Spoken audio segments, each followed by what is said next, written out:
नमस्ते सदा वत्सल्य मातृभूमि जय हिंद दोस्तों। आज की टॉप डिफेंस हेडलाइंस हैं। चीन और पाकिस्तान की खुफिया एजेंसियां बीजिंग में एक साथ। भारतीय वायुसेना के प्रमुख बने air chief marshal V R. Chaudhari. Pakistan में होने वाले आतंकवाद विरोधी अभ्यास में हिस्सा लेगा भारत की एलएसी पर तैनात M777 हाविजर से चीन डरा, कहा कि वो हथियारों की दौड़ का विरोध करता है। सेना प्रमुख MM नरवणे ने कहा कि समझौता होने तक जारी रहेगा चीन के साथ सीमा विवाद। चीन ने दिखाया अपना विंगमैन, जो कि भारत के कैट्स प्रोग्राम का कॉपी है।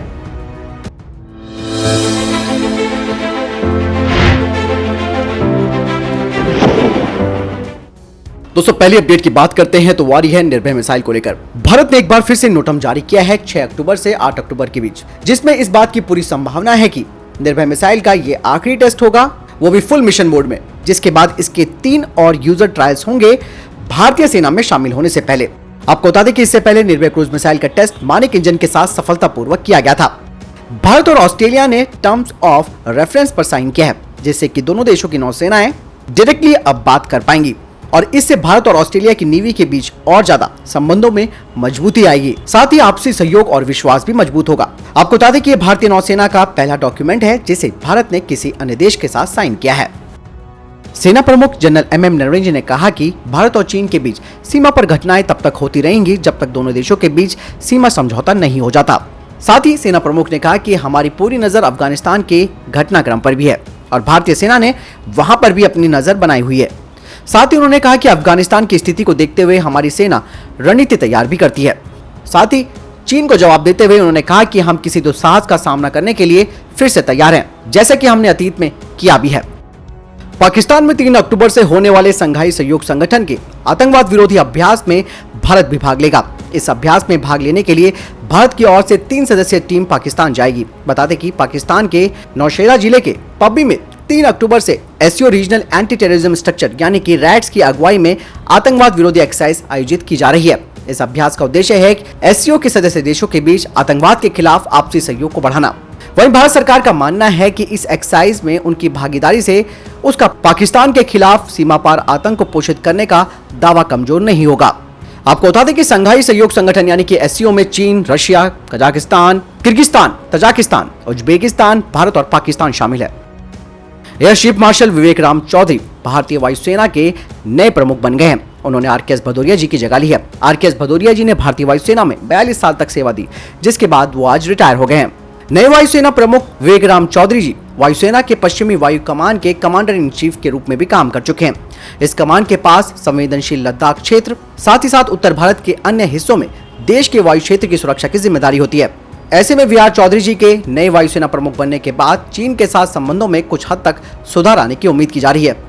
इस साल के अंत तक भारतीय वायुसेना को S-400 भी मिलने वाला है और इस सिस्टम की पूरी जिम्मेदारी भी उन्हीं के पास होगी।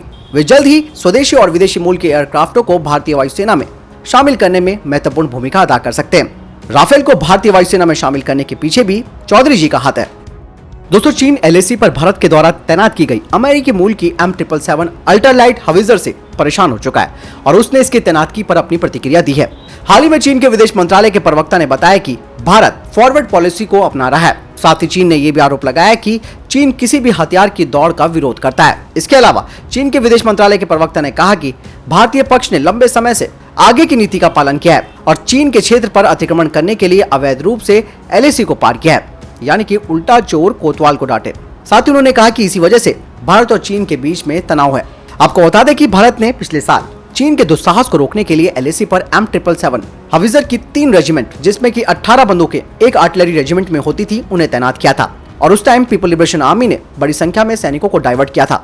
M777 जो कि 155 mm/52 कैलिबर की एक अल्ट्रालाइट हाविजर है, इसे भारतीय वायुसेना के Chinook heavy lift tandem rotor Hallows के जरिए भी कहीं पर भी तैनात किया जा सकता है, यानी कि इन्हें एयरलिफ्ट किया जा सकता है। भारत ने 2016 में 145 M777 हाविजर के लिए अमेरिका के साथ एक समझौते पर हस्ताक्षर किए थे। लगभग 5,000 करोड़ रुपए के सौदे के तहत 20 बंदूकें BAE सिस्टम के द्वारा वितरित की जानी थी, जबकि बाकी 120 हरियाणा के फरीदाबाद में इंडिया महिंद्रा डिफेंस में असेंबल किया जाना था और अनुबंधित 145 तोपों में से लगभग आधी की डिलीवरी हो चुकी है। भारत ने M777 हाविजर के अलावा LAC पर बड़ी संख्या में पुराने 105 mm की फील्ड गन भी तैनात की है। 105 mm फील्ड गन अभी भी बहुत ही सटीक कोण से फायरिंग करने में सक्षम है।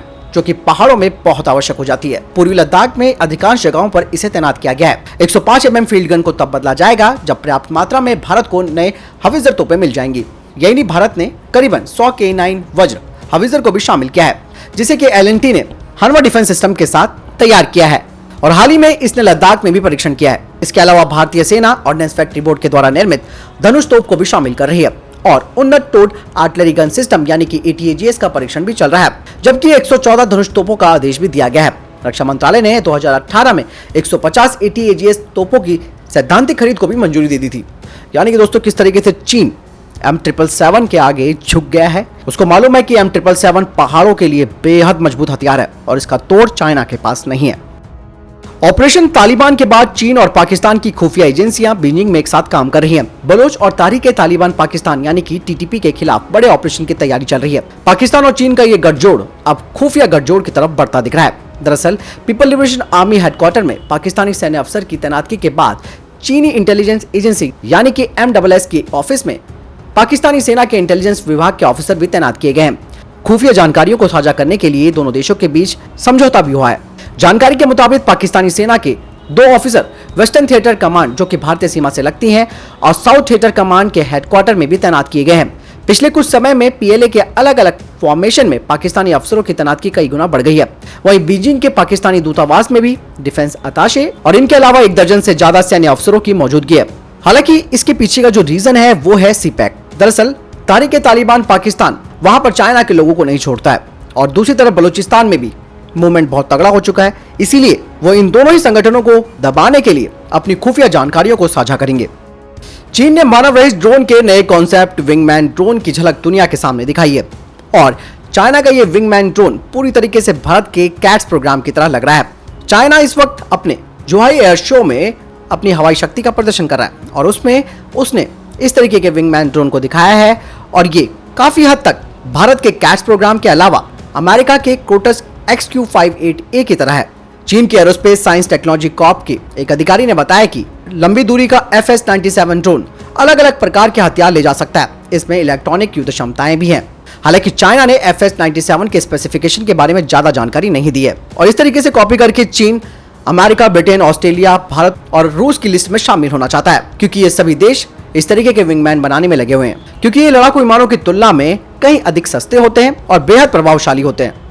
तो दोस्तों इस वीडियो के लिए इतना ही। मिलता हूं नई वीडियो के साथ। ख्याल रखिएगा अपना, चैनल सब्सक्राइब करना ना भूलिएगा। नमस्कार, जय हिंद, वंदे मातरम।